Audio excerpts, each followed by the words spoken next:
அனைவருக்கும் வணக்கம். நம்ம டெய்லியும் prelims and mains point of வியூல 5 கொஸ்டின்ஸ் கரண்ட் அஃபேர்ஸ்லேருந்து பார்க்குறோம்.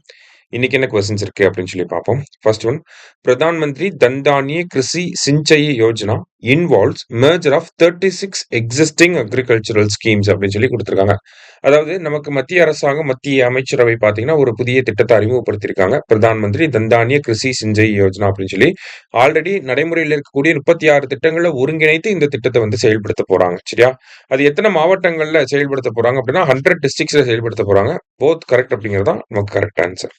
அடுத்தது, தி அப்ஜெக்டிவ் ஆஃப் நிமிர்ந்த நெல் இனிஷியேட்டிவ் அப்படின்னு சொல்லி கேட்டிருக்காங்க. நிமிர்ந்த நெல் திட்டத்தின் நோக்கம் என்ன அப்படின்னு சொல்லி பாத்தீங்கன்னா, நம்ம நம்மளோட MSME department, micro small and medium enterprises department இருக்காங்க, மினிஸ்ட்ரி இருக்காங்க இல்லையா, அவங்க தான் இந்த ஒரு விஷயத்தை கொண்டு வந்திருக்காங்க. இதனுடைய அப்ஜெக்டிவ் என்னன்னா, ஹையர் எஜுகேஷன், அதாவது கல்லூரிகள்ல இருக்கக்கூடிய மாணவர்களை தேர்ந்தெடுக்கிறாங்க. ஒரு வருஷத்துக்கு 2000 மாணவர்களை தேர்ந்தெடுத்து அவங்களுக்கு ஆண்டர்பிரினர்ஷிப்லயும் இனோவேஷன்லயும் ட்ரைனிங் கொடுக்க போறாங்க. சரியா? அதுதான் இந்த நிமிர்ந்த நெல் அப்படிங்கிற இனிஷியேட்டிவ். அடுத்தது, which of the following state government has launched tribal genome sequencing project? பின்வரும் எந்த மாநில அரசு பழங்குடி மரபணு வரிசை முறை திட்டத்தை தொடங்கியுள்ளது அப்படின்னு சொல்லி கேட்டிருக்காங்க. ஸோ இந்தியன் கவர்மெண்ட் பார்த்தீங்கன்னா ஜீனோம் சீக்வென்சிங் ப்ராஜெக்ட் பண்ணியிருப்பாங்க. இது ஒரு ஸ்டேட் கவர்மெண்ட் வந்து பண்றாங்க. அது யாருக்கு மட்டும் பண்றாங்கன்னா ட்ரைபல் பாப்புலேஷன் மட்டும் பண்றாங்க.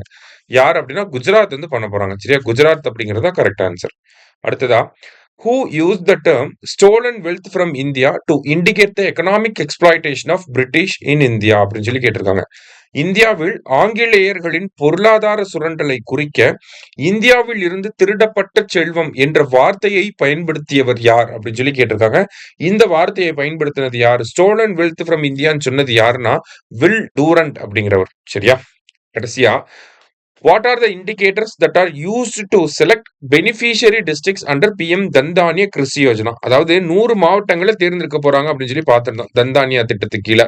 அதை எதை பயன்படுத்தி தேர்ந்தெடுக்க போறாங்க அப்படின்னா, low productivity, low cropping intensity, less credit disbursement, இந்த மூணுத்தையும் பயன்படுத்தி தான் அந்த 100 மாவட்டங்களை வந்து தேர்ந்தெடுக்க போறாங்க. சரியா?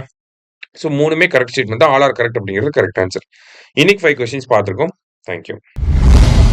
சுரேஷ் IAS அகாடமி, வெற்றியின் முகவரி.